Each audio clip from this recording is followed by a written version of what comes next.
Muy buenos días, es un placer como siempre estar con ustedes en HCH Matutino. En este caso, como siempre, tratando de dar seguimiento a lo que ocurre en el acontecer nacional. Hemos dado mucho énfasis en los últimos días en todo lo que implica la transición de gobierno, el tema de los despidos, la legislación aprobada por el Congreso, pero hoy diversificará un poco el tema en la agenda nacional con las reformas al sistema electoral, que hace un par de semanas ya metimos el tema aquí en la mesa de análisis, pero hoy lo vamos a reintroducir porque la Unión Europea va a presentar su informe final de observación electoral.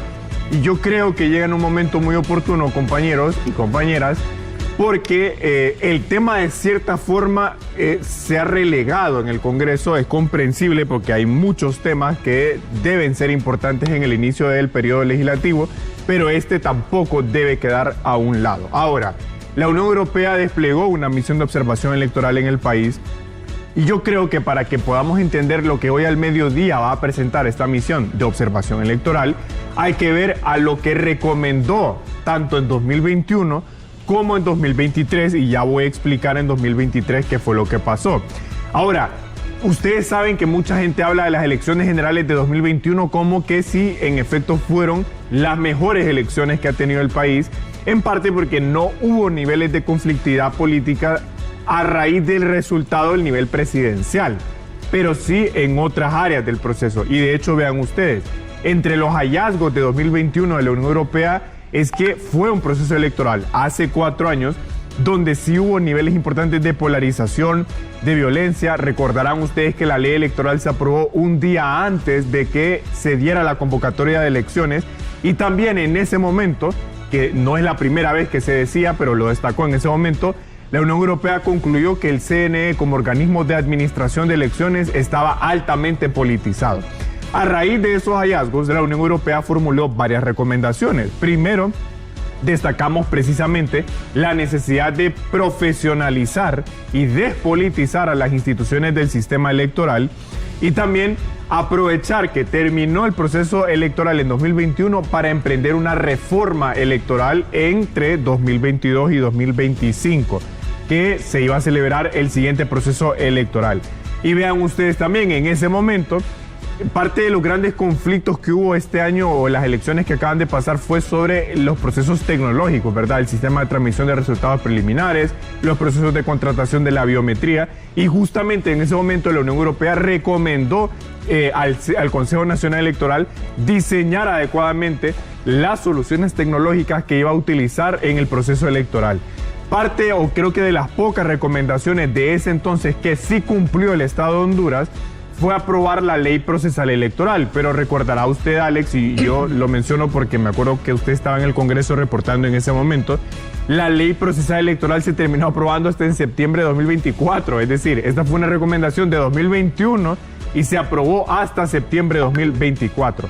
En 2023 vino una misión de la Unión Europea a dar seguimiento a las recomendaciones que había hecho en 2021. Esa misión de 2023 concluyó que la mayoría de las recomendaciones que había hecho la Unión Europea no se cumplieron. De hecho, vean ustedes, de las 23 recomendaciones, solo se habían cumplido 2 y de forma parcial. Y entre las que se habían cumplido o las que habían mostrado avances, justamente estaba la ley procesal electoral, y ya para ese momento la construcción de un presupuesto especial para las elecciones primarias.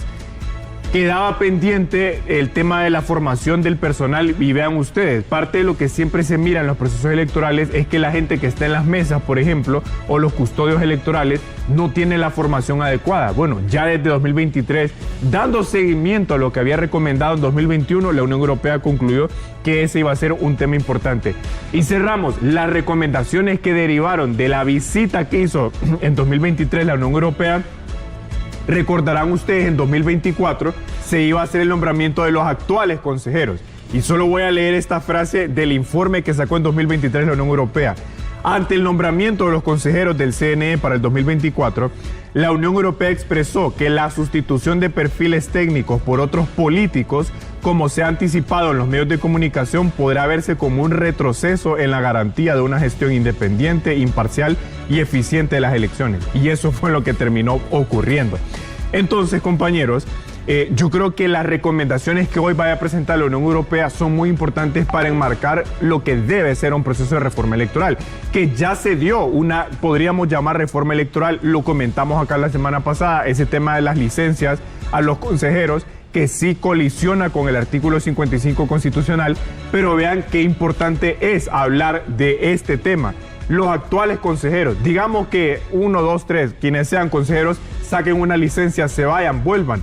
Ustedes saben que el actual pleno del CNE es el que va a dirigir las elecciones primarias de marzo 2029. Y es el que va a dejar planificadas las generales. Las generales, porque sale del cargo hasta en septiembre de 2029. Es decir, salen del cargo 2 meses antes. O sea, los 3 consejeros que lleguen en el 2030 para el proceso electoral del 2029, del noviembre, solo van a llegar a ser la figura visible, pero todo ya lo ha dejado el pleno que está actualmente. Correcto. Y aquí entonces viene otra vez el tema de la correlación de fuerzas. Desde 2013 se hizo un sistema tripartidista, es decir, Libre, Partido Nacional, Partido Liberal, que entre los 3 llegaban a 86 votos. Eso permitió que se rediseñara el sistema electoral, pero en 2026 ahora la realidad es otra. Entonces aquí la pregunta es, ¿van a rediseñar el sistema los partidos, el Partido Nacional, el Partido Liberal, porque tienen 86 o van a hacer una reforma electoral indistintamente de que ahora sean ellos 2 los que controlen los votos en el Congreso para aprobar una reforma electoral? Veremos qué recomienda la Unión Europea y más que qué recomienda, qué terminan haciendo los partidos en el Congreso. Eso va a pasar, Rafa, como lo que ocurrirá con el tema del Pleno de la Corte Suprema de Justicia, que la Corte Suprema de Justicia vaca en sus funciones el 25 de enero del 2030. Y los nuevos, o los que están actualmente, salen el 21. Sí. O sea, 5 días. Los diputados. Sí, los diputados, que son los que eligen el nuevo pleno. Ya el señor Mario Pérez el año anterior presentó una reforma para que sea este Congreso el que deje electo el nuevo pleno de magistrados por los próximos 7 años. Sí. Si se ponen las pilas y como tienen los votos, podría ser en este Mario. Sí, lo dejan amarrado, para los próximos 7 años. Es decir, la Corte 2030, 2037. Dejan asegurado el mandado. Sí. Dejan asegurado el mandado. Así que veremos qué recomienda la Unión Europea y a partir de eso, qué hace o deja hacer el Congreso hondureño. Así que ha sido como siempre un gusto, compañeros. Muy buenos días.